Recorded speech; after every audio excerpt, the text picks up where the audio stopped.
Una tradición que sobrevivió a la llegada europea, aunque también fue perseguida y en algunos lugares fue prohibida, es la danza de los voladores, la cual hoy en día tiene muchos nombres como voladores de Papantla, danza de los voladores, danza del palo volador, danza de las águilas y los gavilanes, danza del sol, danza de la fertilidad, danza del mono o danza del dios del cacao.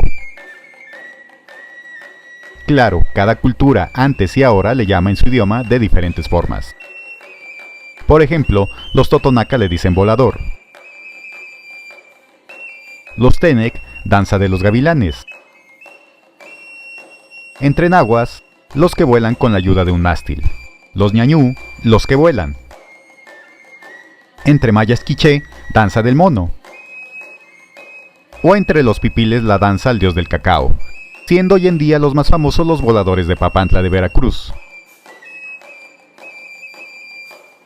O existiendo también la discrepancia entre los de Papantla y Cuetzalan sobre quiénes son más famosos. Sin embargo, esta práctica se realizaba en muchas partes de lo llamado Mesoamérica. Y si la danza no se extinguió con la llegada europea, sí tuvo modificaciones con su antecesor prehispánico. Por citar unos ejemplos, se tienen registros de su práctica en comunidades totonacas, nahuas, tenec, tepehuas, cuicatecas y otomíes en México, así como en grupos mayas quiché, cachiquel, hachi y tuzujil en Guatemala, y entre pipiles en El Salvador y Nicaragua, siendo que en este video referiremos tanto los antecedentes y simbolismos prehispánicos como su transformación hasta nuestros días, empezando por sus posibles prácticas en la antigüedad.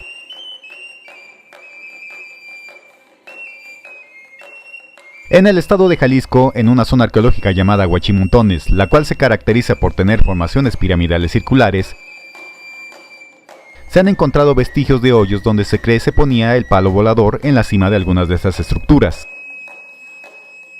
En códices, los cuales, si bien varios ya son hechos con influencia española, se presenta el palo típico de la danza y sus participantes. Así su práctica era amplia en el Anáhuac. En cuanto a sus simbolismos, estos son variados y ricos. Y si bien el atuendo actual de los clásicos voladores no era el que usaban en la época prehispánica, tenemos que antes por lo general los danzantes se atuendaban representando aves, ya fueran águilas, guacamayas, quetzales u otras más. Pero un aspecto poco conocido de sus atuendos tiene que ver con que existe registro de que a veces los danzantes se disfrazaban como monos, e incluso hoy en día podemos ver danzantes atuendados como jaguares. En cuanto a la estructura de la danza en la antigüedad, tenemos que por lo general había 4 danzantes que descienden, los cuales representan uno de los 4 puntos cardinales. Y el quinto danzante, o llamado caporal o banlinche, está en el centro sobre el palo volador. Ahora, atendamos los simbolismos antiguos y los que se han sumado durante ya casi 500 años, iniciando obviamente con el palo volador, el cual es un ser viviente que está conectado a los 3 niveles: el inframundo con sus raíces, la tierra donde vive el hombre a ras de suelo, y los cielos que son tocados por sus ramas. En cuanto a su corte, tenemos que el corte del palo iba precedido por rituales de permiso a la tierra, siendo que hoy en día al cortar un árbol se pide perdón a la tierra por arrancarle a uno de sus hijos, prometiendo sembrar muchos árboles a cambio. Y en su corte se llega a referir que se deben hacer 12 cortes con el hacha antes de que caiga, número cercano al 13 que antes era muy importante para todas estas culturas.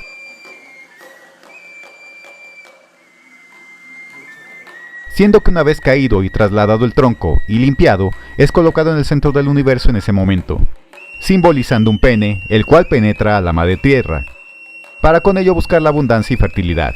Y hoy en día, aunque si bien ya es una ceremonia sincrética o que se hace como mero entretenimiento para turistas, aún existen recuerdos de la época prehispánica.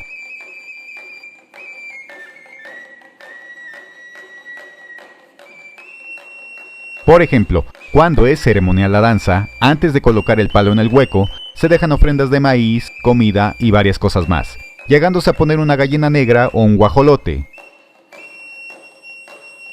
siendo que una de las formas de Tezcatlipoca era precisamente la de un guajolote. Todas estas ofrendas buscan pedir protección para los voladores que subirán, las cuales a su vez buscan amalgamar el palo a la tierra para que no caiga.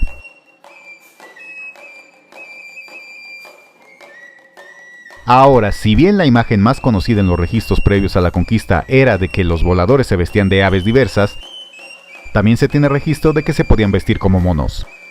Y siguiendo con los simbolismos, y quizás el más conocido, es el que tiene que ver con que cada uno de los 4 danzantes debía dar 13 vueltas antes de tocar el suelo, siendo que sumadas las vueltas nos da número 52, que equivalía a un siglo de su época, siendo que se refiere que precisamente en algunos lugares esa danza solo se realizaba cada 52 años. 52 también, que si multiplicamos por los 5 danzantes nos da 260, el calendario sagrado llamado por muchos Tonalpohualli.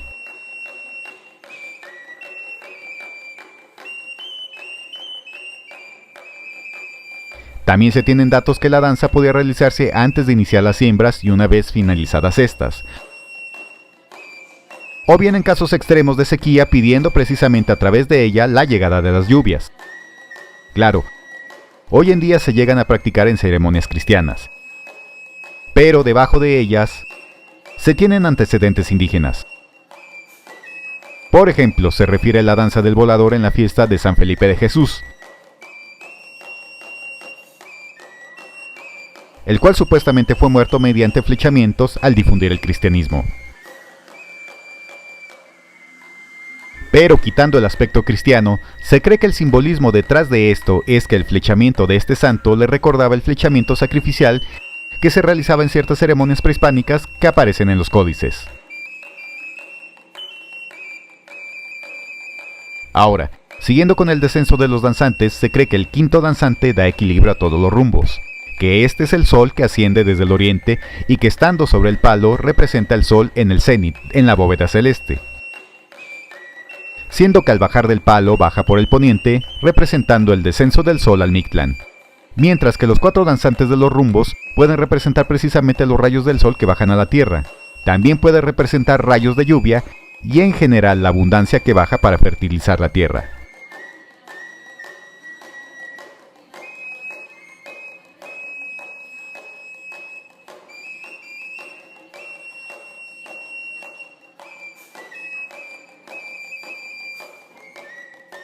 Ahora, en cuanto a la referencia de que no solo se disfrazaban de aves sino de monos, esta representación del mono atiende al ser humano primitivo, el supuesto antecesor del humano. Mono, que es uno de los 20 signos en el calendario de muchas culturas.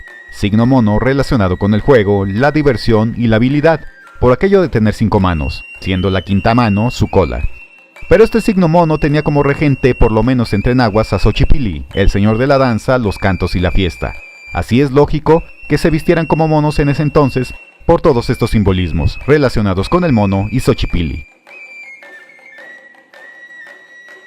Pero otro simbolismo del mono se dice que hace alusión a una de las eras previas de la humanidad, la cual precisamente fue destruida y sus habitantes convertidos en monos.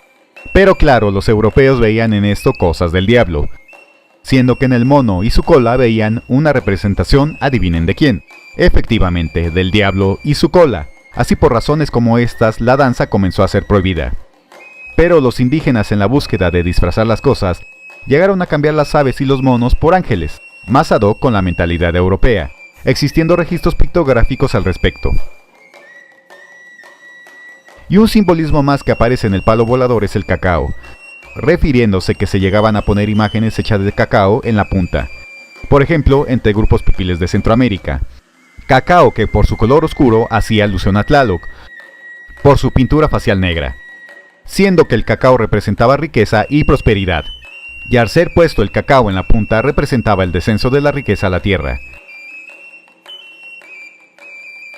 Y en cuanto a la indumentaria actual, si bien por ejemplo aparecen vestidos de esa forma en el anime Onyx Equinox, y los que ahí aparecen son voladores inalámbricos, esto es un dato falso, pues la indumentaria actual es sincrética. Pues hoy en día se usa una calzonera roja representando la sangre, teniendo 4 cuartos de tela cortados que representan los cuartos menguantes y crecientes de la luna, camisa blanca que representa la pureza, así como listones de colores que representan el arco iris, una gorra y corona con espejos que representan las estrellas y la luna que refleja la luz del sol, y un penacho copili que representa un quetzal. Ahora, con el sincretismo se refieren 2 versiones de esta danza entre las comunidades que han seguido practicándola. Unos señalan que los voladores que descienden tienen que ver con la vegetación salvaje, con cosas podridas, con demonios y con lujuria. mientras que el volador en la punta representa a Dios o Jesús, que derrota a las fuerzas femeninas y de la noche, las cuales caen derrotadas.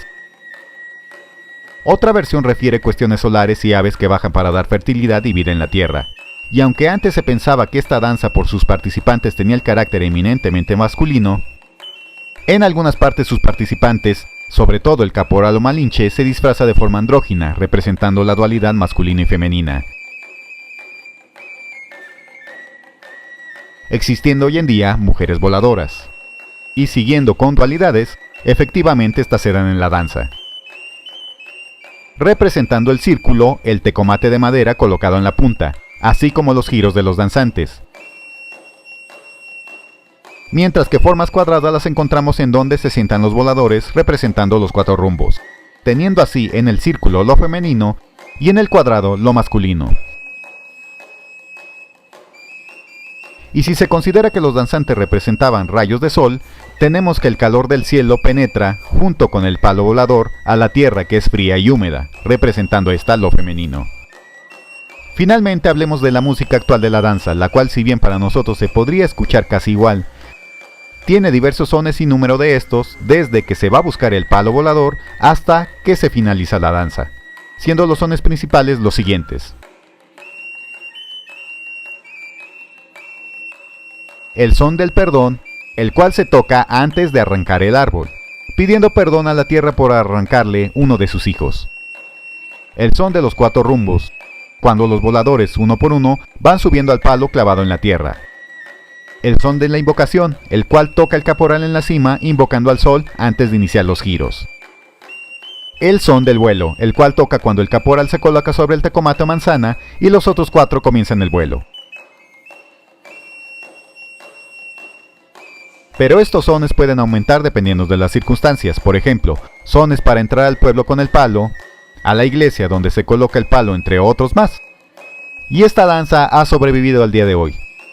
Pero desgraciadamente para muchos de sus participantes no les deja muchos recursos económicos que digamos, siendo su práctica principalmente algo hecho de corazón, misma que obviamente implica grandes riesgos, pues varios danzantes han caído al volar, algunos han quedado paralíticos y otros muertos, recibiendo poco o nulo apoyo cuando sufren accidentes. Y hoy en día niños, mujeres y hombres la siguen practicando para que no desaparezca, buscando con ella abundancia para sus comunidades de parte de la Madre Tierra.